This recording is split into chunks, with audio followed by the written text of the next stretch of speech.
Hola, nuevamente. Bueno, seguimos con esta serie de videos sobre la Eucaristía y la misión para los misioneros, las misioneras de la UEA.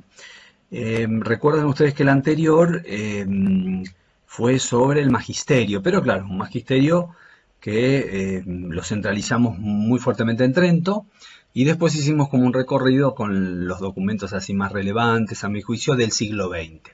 Pero una buena sugerencia me hicieron para que al menos del siglo XX ahondemos un poco más, al menos en uno, porque la verdad que no me da como para hacer más. Pero bueno, antes del siglo XX sí podemos recordar o hacer un breve resumen de Trento, que tiene un gran decreto sobre la Eucaristía, centrado mucho sobre una idea que quiso afianzar y declaró dogmáticamente sobre el tema de la transubstanciación. Este concepto, bueno, filosófico, ¿no? Aristotélico, eh, signándole a la Eucaristía una realidad transmutada, se podría decir en otros términos. Hay una transustanciación, la sustancia de pan y de vino, una vez que son consagrados, deja de existir y ya no hay más en la hostia consagrada o en el vino consagrado, en la sangre de Cristo, ya no existe más la sustancia de pan o la sustancia de vino, sino que existe la sustancia del cuerpo y de la sangre de Jesús, bajo este concepto de transustanciación. Desde luego que en la actualidad tenemos, bueno, saberes muy superadores respecto a aquellos. Tenemos la física, la química, la biología, la genética, cosas que en Trento no existían, ¿no? Pero bueno, ese concepto apunta a esta doble realidad, o sea que nosotros cuando comulgamos recibimos la sustancia verdadera y real de Jesús, de nuestro Señor Jesucristo, el cuerpo y la sangre, el alma, la divinidad, de esa única persona divina de Jesús que transitó la muerte y resucitó y está en, bueno, en estado glorioso, ¿no? Es Dios, es la segunda persona de la Trinidad, ¿no? Bueno, es el concepto de transustanciación. Fíjense ustedes que ese siglo fue un siglo muy ambiguo, el siglo XVI, porque bueno, desde luego fue un siglo de sombras, podríamos decir, se separó Europa. O sea, la fe cristiana se escindió, ya unos siglos antes se escindió de Oriente, ahora se esciende el catolicismo y el protestantismo. Quedó dividida Europa con matanzas, con persecuciones. Fue un siglo oscuro en ese sentido. Pero también fue un siglo de grandes luces, de grandes luces. Tuvimos santos y santas ahí.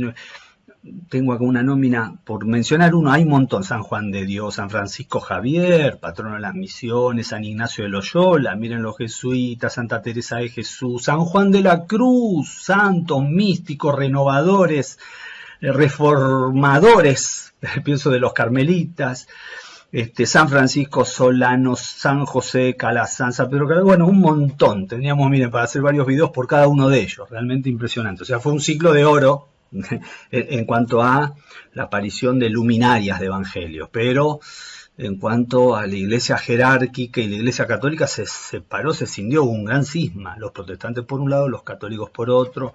Eso fue una ruptura tremenda. Bueno, pero vamos al siglo XX. Yo les había mencionado ya varios documentos, pero les voy a proponer hoy ahondar en uno de ellos por preferencia personal, de Benedicto XVI. Benedicto XVI, nuestro Papa emérito, la verdad. Bueno, Sacramentum Caritatis es una exhortación apostólica que hizo en sus primeros años de mandato sobre precisamente la Eucaristía del 2007 ese. Así que bueno, vamos a delinear este documento maravilloso.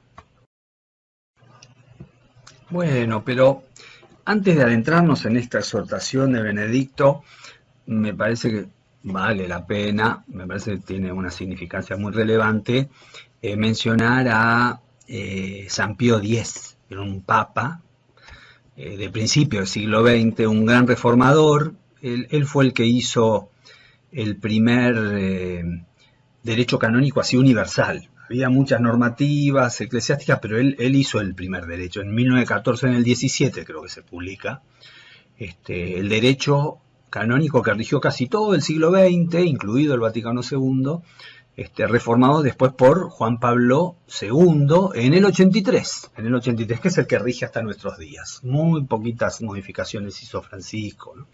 Bueno, y un gran reformador. ¿Y por qué lo mencionamos con la Eucaristía? ¿Qué papa podemos decir que no le interesaba la Eucaristía? ¿O qué sacerdote? Si es justo es su actividad central, ¿no? Pero lo que pasa fue un papa que le dio mucha preponderancia a la devoción, específicamente a la devoción y a la práctica eucarística. Él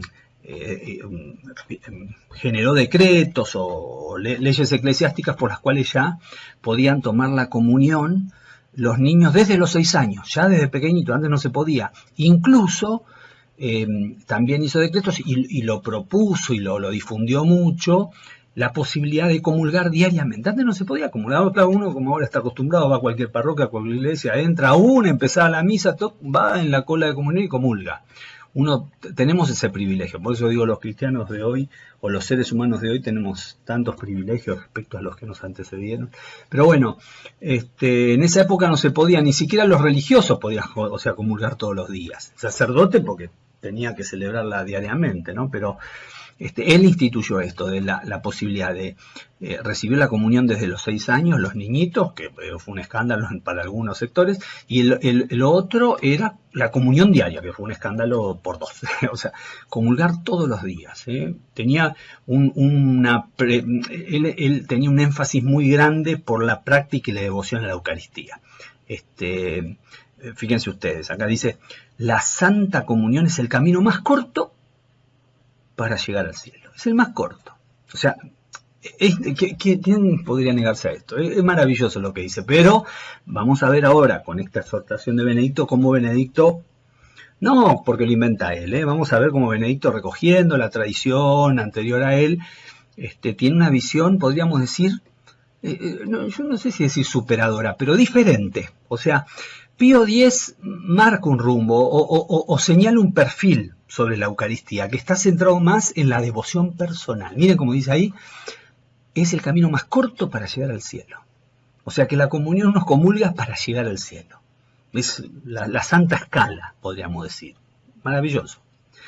Pero dice, no es el único, hay otros, la inocencia, la penitencia, la generosa paciencia, etc.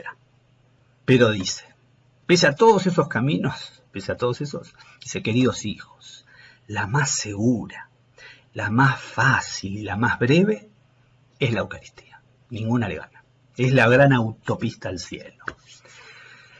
Y además dice, es tan fácil acercarse a la Santa Mesa y probar las alegrías del paraíso. O sea que uno comulga para ir al cielo y para probar las alegrías del paraíso. O sea, uno comulga para alcanzar la meta.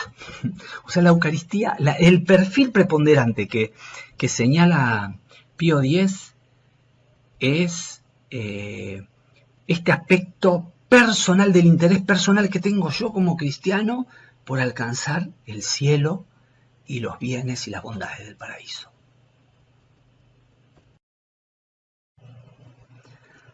Mire cómo dice también en otro discurso. En el divino sacramento de la Eucaristía encontramos todo lo necesario para recuperar la inocencia perdida. O sea que comulgamos también para librarnos del pecado que nos mantiene prisioneros. Debido a que Dios es bondad y caridad por esencia, quien se acerca al altar eucarístico siente que su corazón se llena de amor. Sí, era muy cariñoso este papá. Sí, mi más querido, el divino sacramento de la Eucaristía nos asegura la vida eterna. Fíjense, siempre la vida eterna, para mí.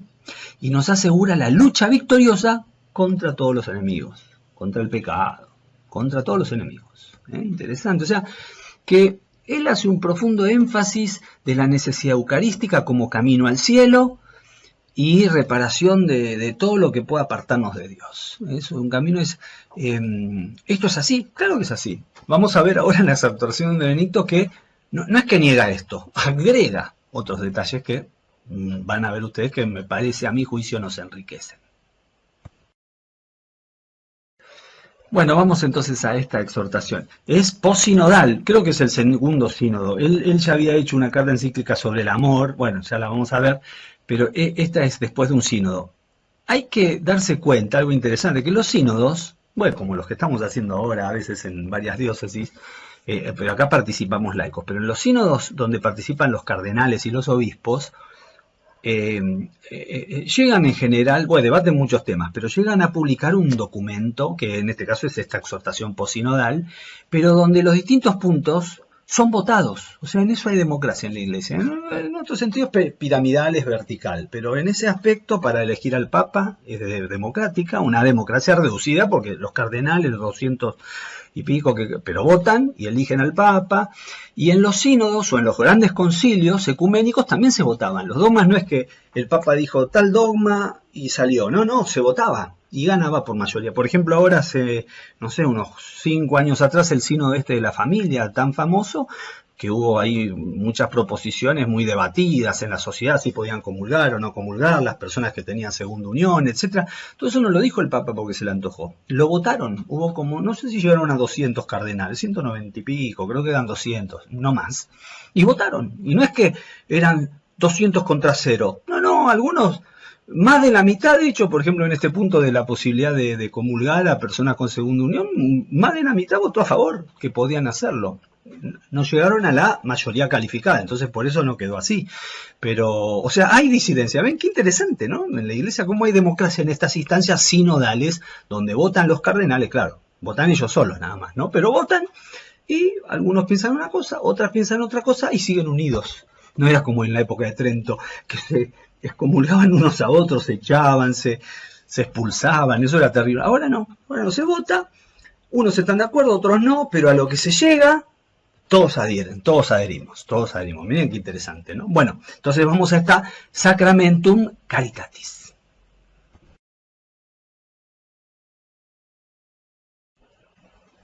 Bueno, tiene 3 partes. Vamos a ver la introducción, pero fundamentalmente las 3 partes, muy sintéticamente. Tiene una riqueza esta exhortación, mira. Ahí están las 3, mira. Primero, se las señalo. ¿Qué se ha de creer? Primero presenta la Eucaristía como misterio, eso hay que señalarlo. Esto es ya viene desde los primeros padres esto, pero la Eucaristía la presenta como un misterio. Ustedes saben que misterio y sacramento significa lo mismo. Sacramento es un misterio, ¿no? La traducción es misterio.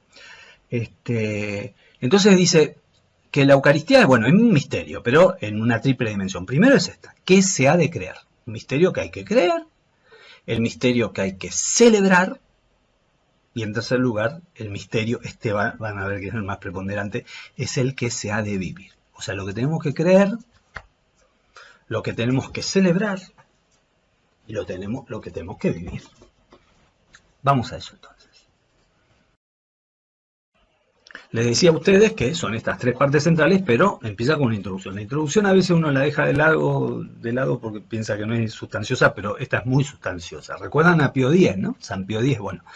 Acá en la introducción él nos enmarca por qué línea va esta exhortación en torno a la Eucaristía. Dice, miren qué interesante, alimento de la verdad.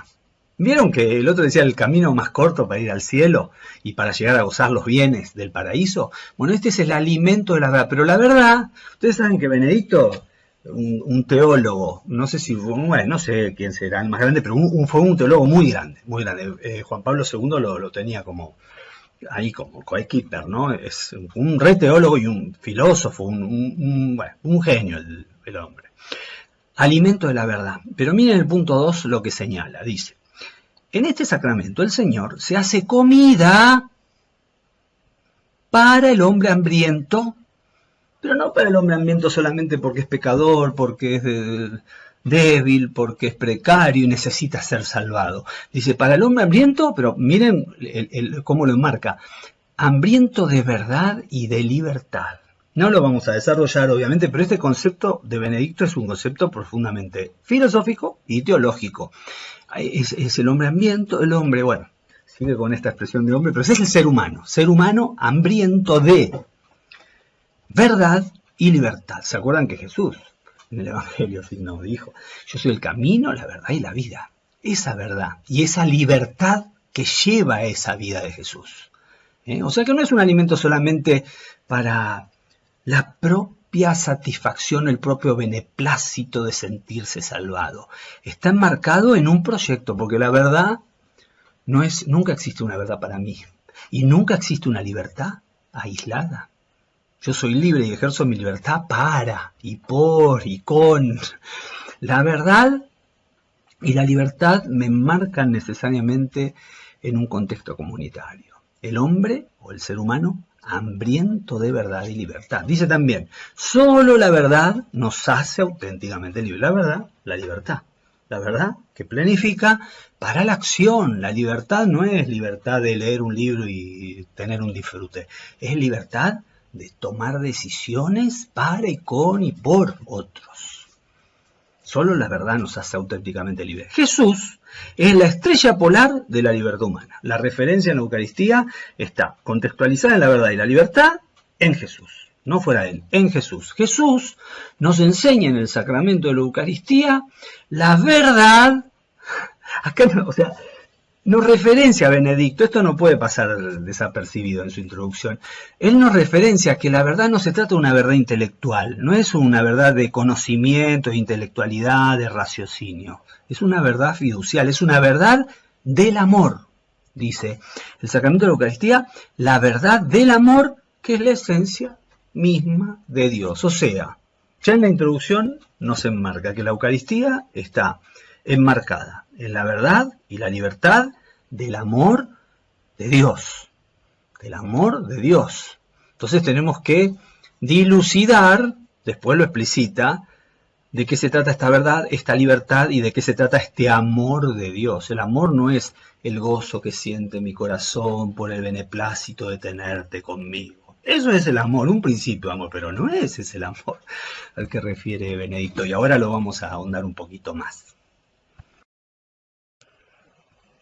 Bueno, acá lo precisa mejor en el punto 5. Miren cómo señala cuál es el objeto de esta exhortación. Lo precisa, no lo deja pasar por alto. Dice, consciente del vasto patrimonio doctrinal y disciplinar acumulado a través de los siglos, él hace suyo lo de Pío X. Pío X, lo de Trento, lo de los primeros concilios, hace suyo, es papa. Y flor de papa encima, ¿no? Entonces, haciéndose de él mismo el vasto patrimonio doctrinal disciplinar acumulado a través de los siglos sobre este sacramento, en el presente documento no es que trata ni contradecir ni invalidar lo anterior, trata de explicitar algo que surgió de estas reflexiones sinodales y que él como papa las aúna y después de las elecciones que tuvieron las universaliza.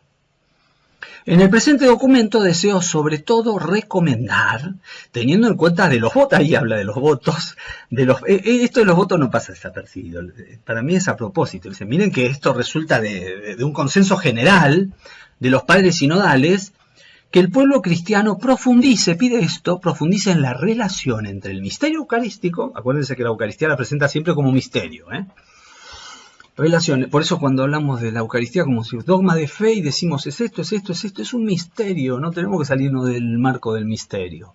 Está bien las certezas que nosotros sostenemos, pero enmarcada en un misterio. Bueno, dice, la relación entre el misterio eucarístico, el acto litúrgico, la misa, los sacramentos, bueno, el acto litúrgico y el nuevo culto espiritual que se deriva de la Eucaristía como sacramento de la caridad.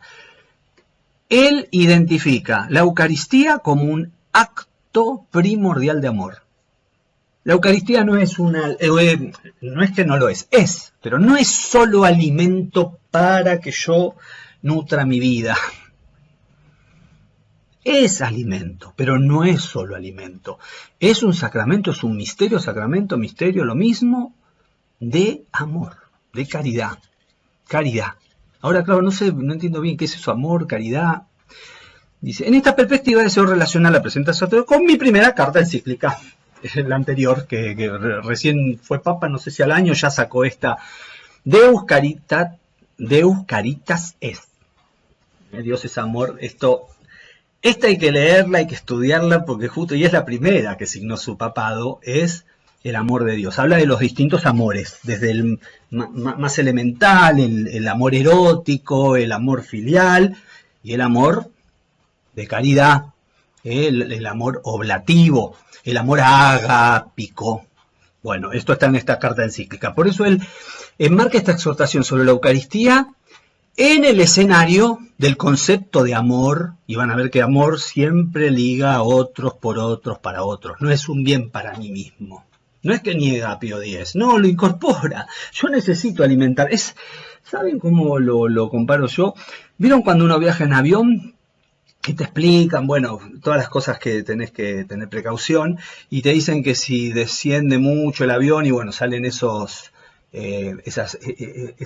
no sé cómo se llaman, esas tapitas que se ponen acá para respirar por el oxígeno, las gafitas esas no son gafas.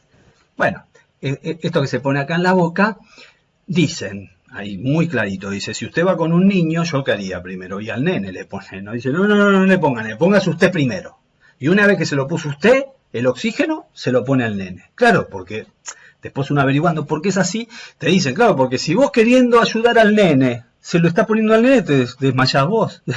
Entonces, no, nutrite vos, sostenete vos, para poder nutrir y sostener a tu hijo. O al niño que está al lado. Qué interesante, ¿no? La Eucaristía es algo parecido. Claro que yo lo necesito como oxígeno. Te necesito porque si no me desdibujo en la vida, me pierdo en la existencia. Yo necesito la Eucaristía, del cuerpo y la sangre de Jesús. Pero no para ir solo al cielo y tener los beneplácitos del paraíso. No solo para eso, también, pero no solo para eso, sino para dar vida a otros. La Eucaristía es para dar vida. Eso es amor. El amor de caridad, el amor ese agápico, es la acción deliberada, verdadera y libre para dar vida a los demás. Lo que hizo Jesús en la Eucaristía. Bueno, entonces lo encausa con Deus Caritas Est, en la que he hablado varias veces del sacramento de la Eucaristía para subrayar su relación con el amor cristiano. O sea, Eucaristía es amor cristiano, no es yo salgo de la misa y voy a mi casa. Salgo de la misa y necesariamente comulgado, necesariamente tengo que amar. Necesariamente, eso es un acto de amor. El Dios encarnado nos trae a todos hacia sí. Se entiende pues que el agape, miren, lo desarrolla en la encíclica eso, el agape se haya convertido también en un nombre de la Eucaristía. O sea que nosotros podríamos decir, vamos a misa, decimos, a mí no me gusta ese nombre, ¿no? Pero si vamos a celebrar la Eucaristía, bueno, podríamos decir también, vamos a tener un encuentro agápico.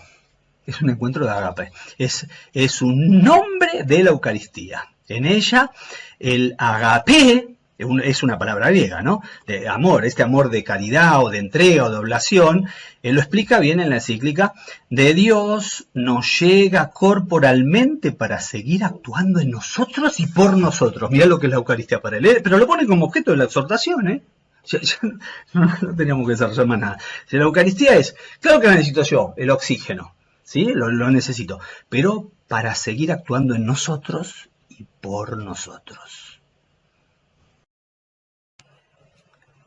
Bueno, vamos a adentrarnos entonces a la primera parte de la Eucaristía como misterio que se ha de creer, dice, ¿no? La primera parte. Bueno, tres puntitos más, no. Bueno, la fe Eucaristía de la Iglesia, el punto 6. Este es el misterio de la fe. Bueno, ya lo soslayamos. La Eucaristía es misterio, es sacramento, es algo sacro, sagrado, nos excede y necesariamente nos va a exceder siempre. Nos va a nutrir, nos va a desbordar, pero de tal manera que nunca nos van a alcanzar las propias aptitudes y las propias capacidades como para ahondar infinitamente en su misterio. Es un misterio para ahondarlo por toda la eternidad. Somos criaturas y no hay forma de encorsetar al Creador. Es un misterio.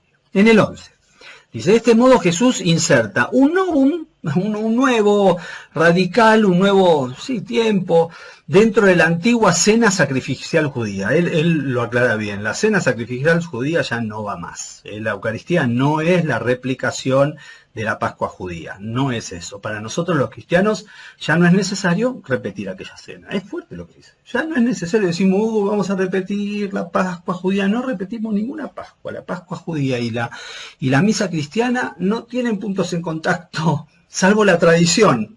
Pero lo que instauró Jesús en la cena es absolutamente nuevo, es novedoso. Lo nuevo no tiene nada de lo viejo, no tiene. La tradición pero es absolutamente innovador. Con el mandato, hagan esto en conmemoración mía, en mi memoria de Lucas, ¿no?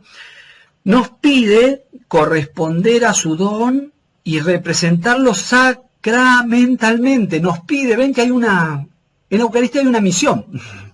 O sea, la Eucaristía no es para alimento mío solamente, pero no es para... Hay una misión en el hacer esto en conmemoración mía. En efecto, el memorial de su total entrega no consiste en la simple repetición de la última cena. Recordamos lo que hizo Jesús y hacemos como hizo Él con los 12. ¿No? Sino propiamente en la Eucaristía, es decir, miren, habla de una novedad radical del culto cristiano. Es una novedad radical. Jesús nos ha encomendado así la tarea de participar en su hora. ¿Cómo participar en su hora? Yo comulgo, y en la misa decimos, que viene de Pablo esto, ¿no? Dice, vieron que cuando este es el misterio de la fe, y decimos, anunciamos tu muerte, proclamamos tu resurrección, ven Señor Jesús. Pero estamos comulgados, no, pero recién acabamos de consagrar. Recién ahí lo tenemos presente sacramentalmente en el altar a Jesús, en cuerpo y sangre, y decía, anunciamos tu muerte. Para que todavía no comulgamos. O sea, antes de comulgar, decimos con Pablo y los corintios, decimos, anunciamos tu muerte. Lo tenemos en el altar vivo, a Jesús vivo. Anunciamos tu muerte, proclamamos tu resurrección. Ven, Señor Jesús, ven, si estás acá, ya te vamos a comulgar. Anunciamos tu muerte. Miren cómo dice Benedicto, una novedad radical. Jesús nos ha encomendado así la tarea de participar en su obra. Comulgar es participar de su hora. La hora no es la resurrección y la gloria solamente. La hora es todo ese tránsito, desde la cena hasta el Padre. O sea, la Eucaristía, la pasión, la muerte, la resurrección, la ascensión al cielo. La hora de Jesús. O sea, dice el Papa, así la tarea de participar en su hora. La Eucaristía nos adentra en el acto oblativo. Oblativo es algo que se entrega, es para el otro, no busco un bien para mí. Yo voy a comprar una Coca-Cola, le pago, yo doy dinero, él se beneficia con el dinero, yo me llevo la Coca-Cola. Que vivo. El oblativo no, el oblativo es lo que hace un padre por un hijo, una hija o por un amigo, cuando no hay prestación de por medio, no hay un bien que sea para mí. Bueno, un caso hace poquito con un chiquito muy enfermo. Los padres saben que fallecía, ya saben porque no es inexorable por su situación neurológica.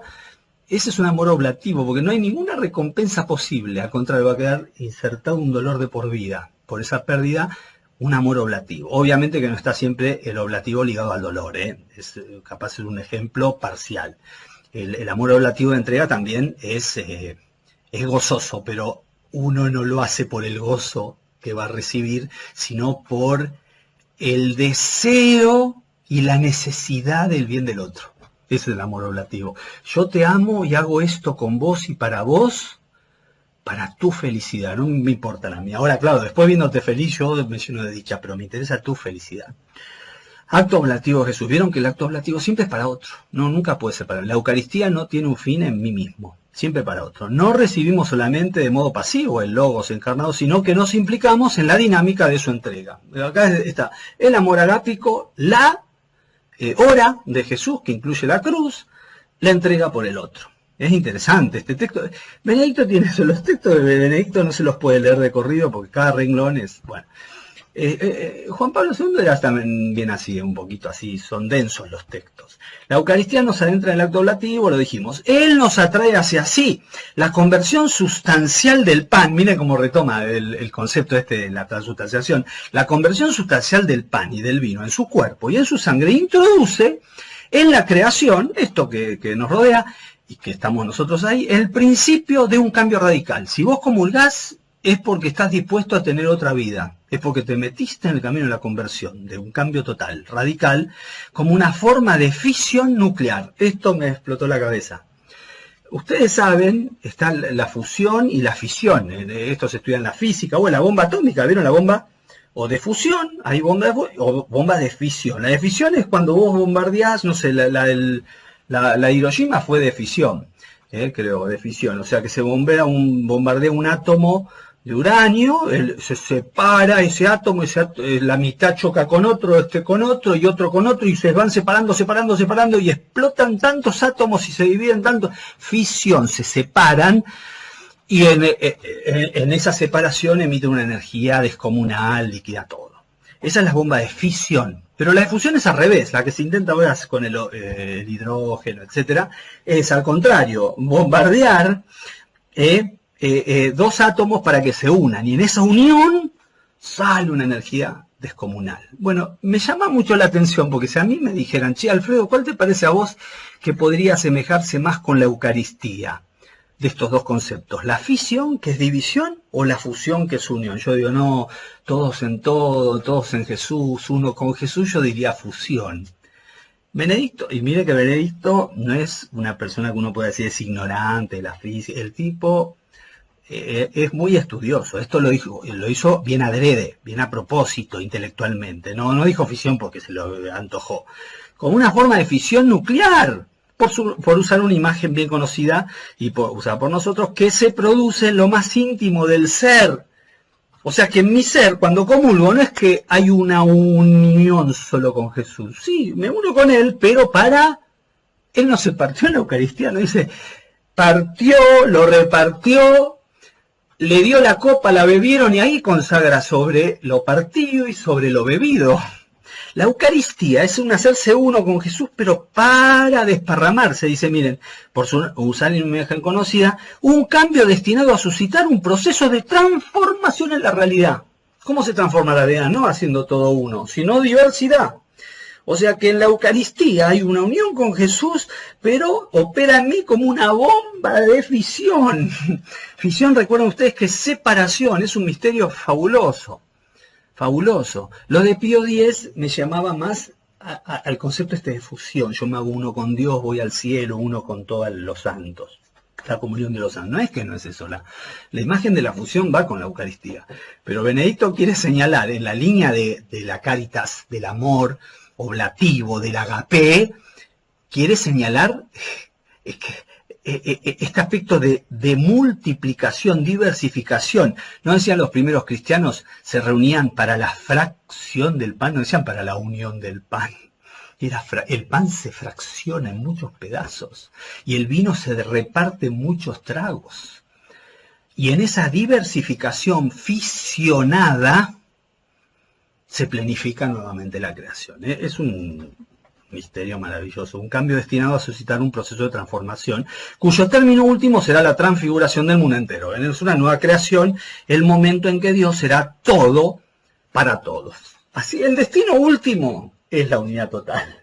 Pero en la Eucaristía usa este principio, esta imagen de la fisión nuclear. Qué interesante, ¿no?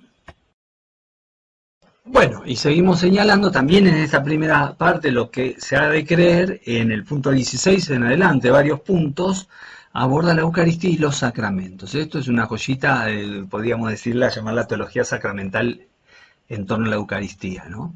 La Eucaristía es la fuente y el centro de todos los demás, pero es muy interesante porque desarrolla la potencia, esta potencia irradiadora. ¿Se acuerdan? Las fisiones con una bomba pero es una bomba de amor, no de destrucción, es una bomba de amor que se potencia y se canaliza en cada uno de los sacramentos. Uno podría buscar el bautismo, la reconciliación, bueno, cada uno de ellos para ahondar la riqueza de la Eucaristía en ellos.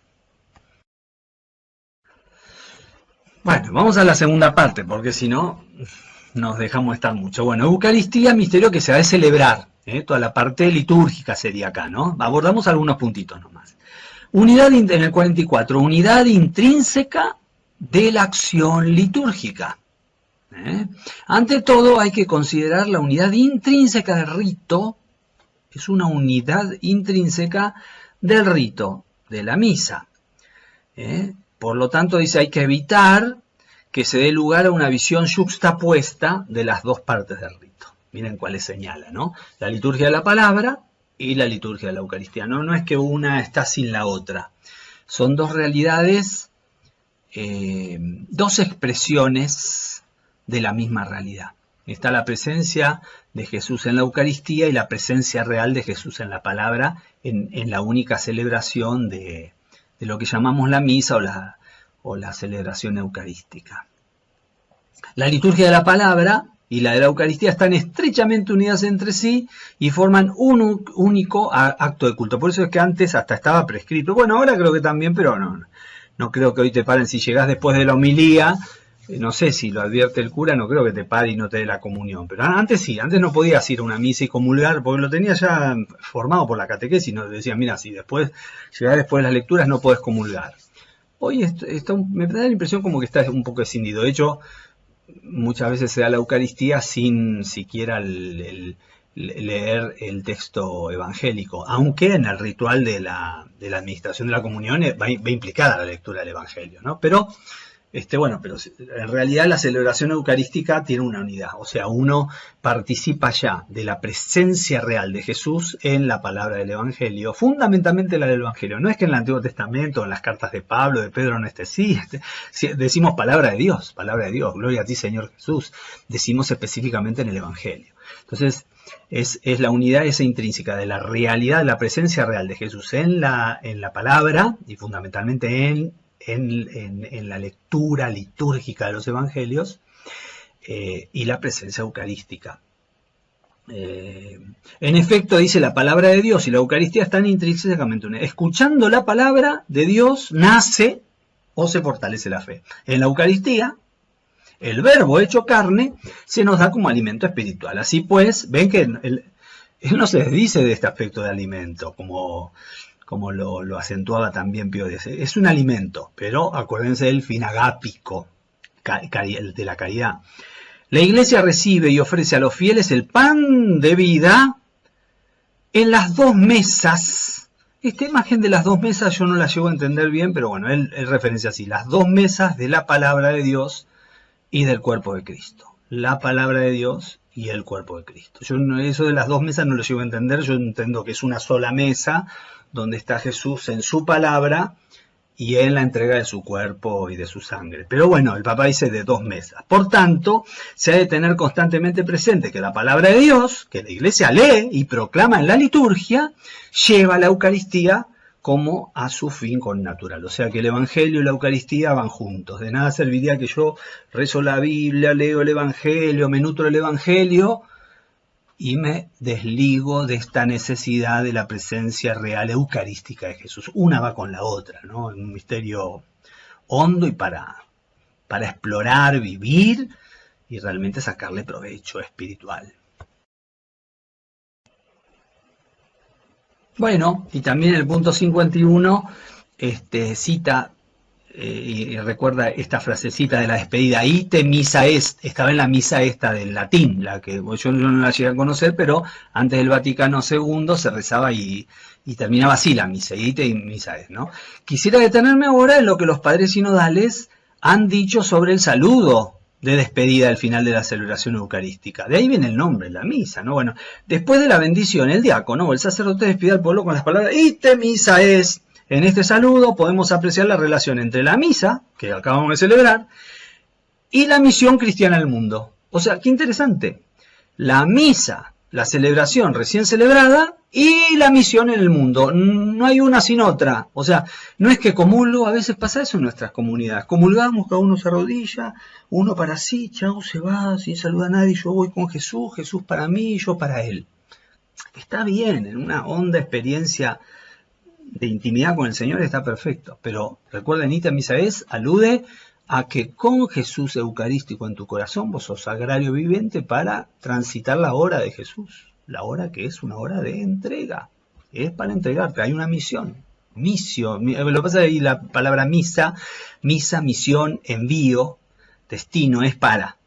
La expresión misa, acá explica, ven, en la antigüedad misa significaba simplemente terminado. Se terminó. Sin embargo, el uso cristiano ha adquirido un sentido cada vez más profundo. La expresión misa se transforma en realidad en misión. Misa es misión. Ite misa es, ustedes son enviados, van a la misión. ¿Cuál será? ¿Cuál será nuestra misión? Cada vez que comulgamos, ¿no? Este saludo expresa sintéticamente la naturaleza misionera de la Iglesia. Por tanto, conviene ayudar al pueblo de Dios a que apoyándose en la liturgia de la misa, fundamentalmente la liturgia de la misa, profundice en esta dimensión constitutiva de la vida eclesial.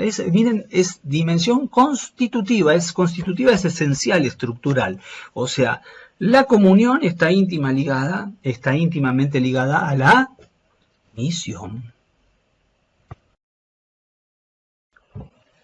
Y en esta segunda parte, finalmente en el 68, desarrolla las formas de la devoción eucarística. Hay pluralidad de formas. Dice, la relación personal que cada fiel establece con Jesús, presente en la Eucaristía, lo pone siempre en contacto con toda la comunión eclesial. ¿Ven cómo hincha Benedicto con esta dimensión comunional? No de la comunión para mí, sino la comunión para los demás, haciendo que tome conciencia de su pertenencia al cuerpo de Cristo. Yo te comulgo haciéndome parte tuya y en esa parte diversificarme para los demás, repartirme como vos, partirme como vos, darme a beber como te diste vos.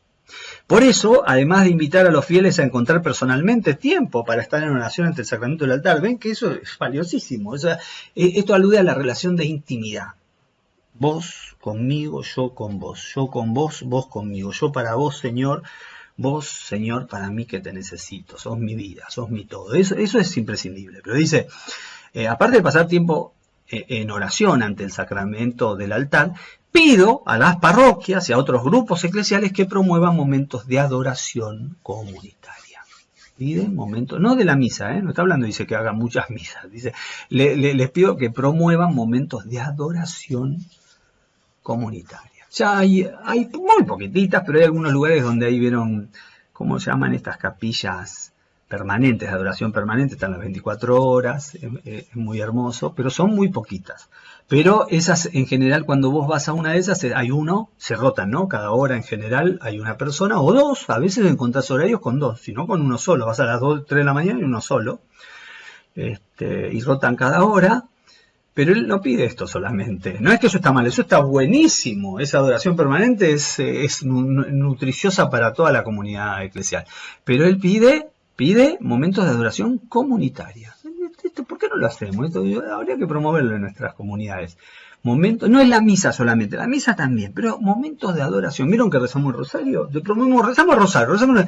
Y bueno, rezamos rosario, la verdad, en general, adelante del Santísimo, ¿no? Pero ¿cómo no promover esto? Adoración comunitaria. ¿Pero por qué? No simplemente para que nos libre de los pecados, para que nos salve, sino para adherirnos a esta hora, a la hora de Jesús. La hora de Jesús, en la hora estuvo Getsemaní, estuvo esta oración de intimidad con Dios, él y su papá. Bueno, la adoración nos invita a eso, ¿no?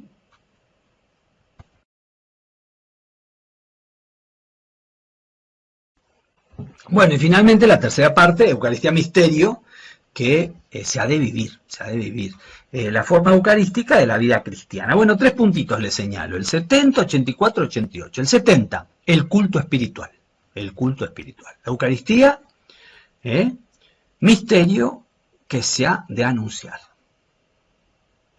Miren cómo está esta línea oblativa hacia el otro, de caridad hacia el otro. Es un misterio, sí, es para mí, es mi alimento, es el oxígeno para mí, para tener vida, pero le quiero dar vida ahora al niñito que está al lado mío. La Eucaristía es un misterio que debe ser anunciado. O sea, si yo... Es como te pasa, ¿se acuerdan cuando uno... Bueno, no sé si les pasó, pero cuando uno se enamora, está muy enamorado, es algo que no te lo puedes guardar. O sea, te ve en la cara y dice, ¿qué te pasa? ¿Qué te pasa que estás así tan rozagante? Bueno, o sea, no podés esconder lo que tenés dentro, ¿viste? Entonces la Eucaristía insta a la comunicación, al anuncio, al testimonio. Testifico lo que me pasa. Si no mueve a eso, es que, bueno, hay que reflexionar. ¿Qué Eucaristía tengo, no? Cuando es algo mío, íntimo, que no comunico a nadie. Digo, la Eucaristía tiene que ser, acuérdense, la bomba de fisión. Tiene que ser multiplicadora, te tiene que salir del corazón. Bueno, 84, Eucaristía y misión. Misterio que se ha de ofrecer al mundo. O sea, sos para mí el oxígeno, pero para transferir del oxígeno a vos. Es para ofrecer al mundo. Eucaristía, esto yo le pongo el título nomás, pero es para leerlo, para rezarlo y para trabajarlo en comunidad, me parece, ¿no? Eucaristía, pan partido para la vida del mundo. La fracción del pan es eso. Cuando uno lee el Evangelio, claramente dice, no es que Jesús, no es como la misa ahora que el cura tiene la hostia en la mano y ni siquiera la parte, vieron que no la parte, dice, no, no, Jesús dice, tomó pan, lo partió y se los dio. Esa fue la acción. Tomó pan, lo partió, se los dio y ahí dijo, esto es mi cuerpo. Pero cuando dijo esto es mi cuerpo, lo tenían en la mano. O algunos ya lo estarían manducando, no sé cómo sería. Bueno, entonces es pan partido, pero para la vida del mundo. O sea, no es que dice que no es para mí, no, es para mí, es para mi vida, para mi sustento, es para mi salvación. Pero mi salvación se constata, se efectiviza, se realiza en la salvación de los demás. Porque el cumplimiento de la misión de Jesús se constató no por decir, bueno, te entrego mi idea a vos para volver a vos. Te entrego mi idea a vos para entregándotela, recrear a la nueva humanidad y rescatarla, liberarla, planificarla. Entonces, en realidad, uno comulga para transitar, como hizo Jesús en su hora, hacia la liberación de todos.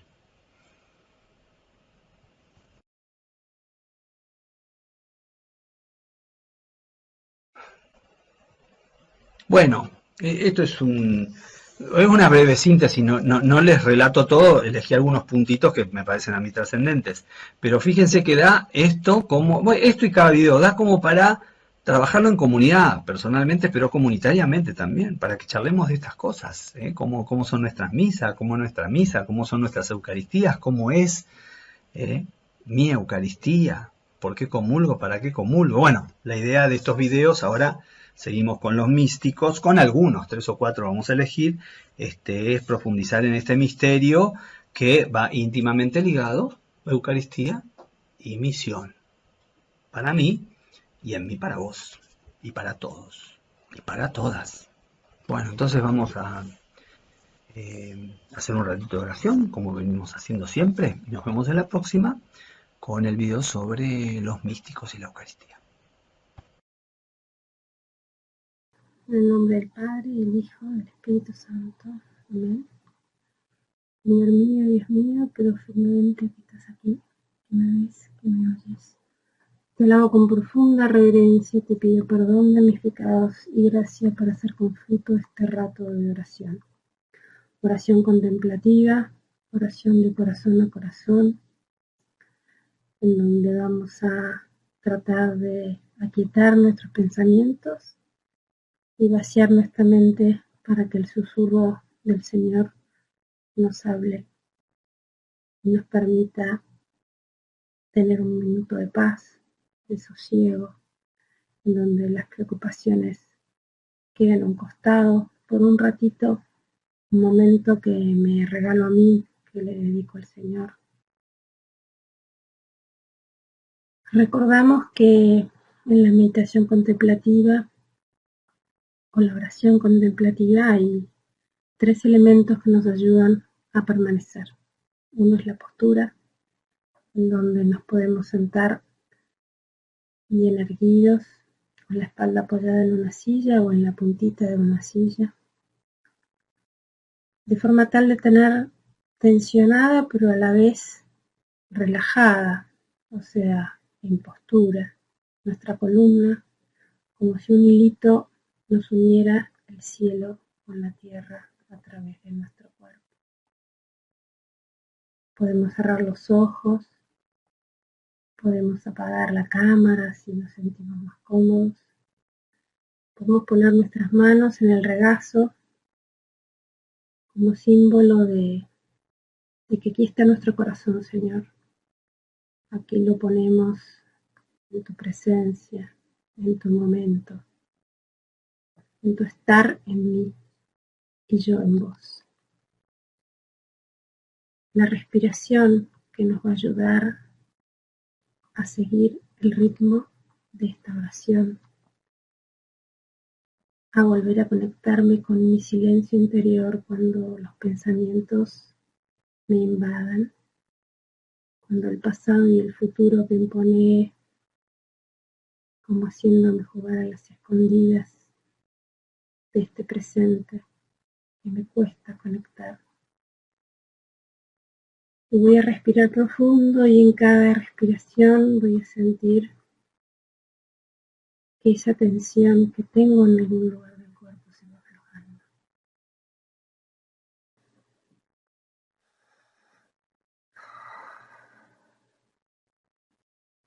En cada respiración siento que voy aflojando esos lugares de tensión y voy relajándome, vaciándome y estando más en presencia del Señor. Porque en la persona de Jesús vemos esta cualidad divina de autovaciamiento, vivida en todo lo que dice y hace. La atención está fuera de sí misma, dirigida hacia aquellos a quienes está sanando. Seré yo, Señor, quien hoy tienes puesto tu mirada, Señor, yo en mí, tú en mí. Señor, yo en ti y tú en mí.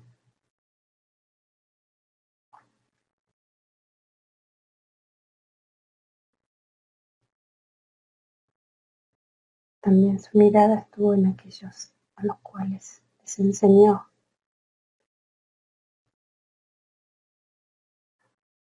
¿Qué tengo que aprender hoy? ¿Qué me está diciendo el Señor en este silencio? ¿Qué me está ayudando a ver? ¿Qué me está ayudando a soltar?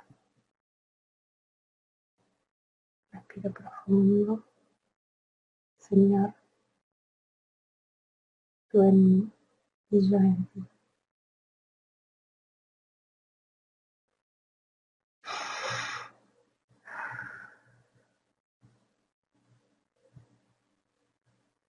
Porque a medida que dejamos de lado nuestros pensamientos, palabras, imaginación, estamos comenzando y aprendiendo a prestar atención a Dios, sin imágenes, sin ideas, sin proyecciones.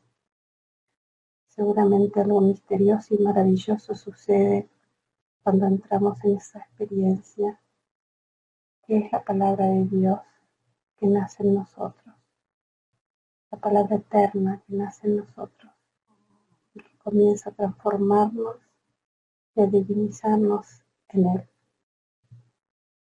Señor, tú en mí y yo en ti.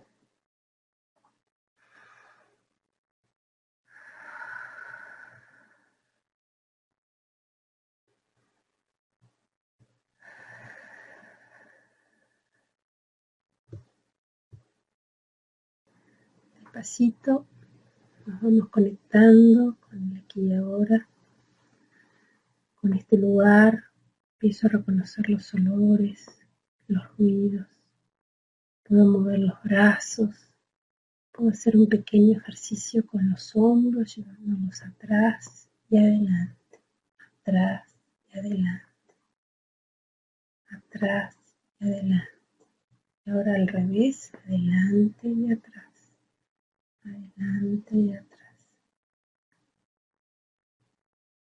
Hago una exhalación, inhalación y exhalación profunda.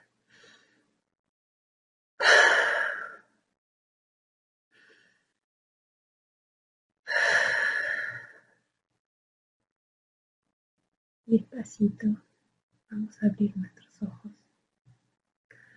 Te doy gracias, Señor, por todas las inspiraciones, reflexiones que me has comunicado en este momento de oración. Te pido que me ayudes a ponerlos por obra en nuestra misión de seguir conociéndote, de seguir creciendo en vos. Te damos gracias, te pedimos que nos acompañes. Terminamos nuestra oración con un Padre nuestro. Padre nuestro que estás en el cielo, santificado sea tu nombre, venga a nosotros tu reino, hágase tu voluntad en la tierra como en el cielo. Danos hoy nuestro pan de cada día, perdona nuestras ofensas, como también nosotros perdonamos a los que nos ofenden. y no nos dejes caer en la tentación, y líbranos del mal. Amén. Ave María Purísima, sin pecado concebida. En nombre del Padre, del Hijo y del Espíritu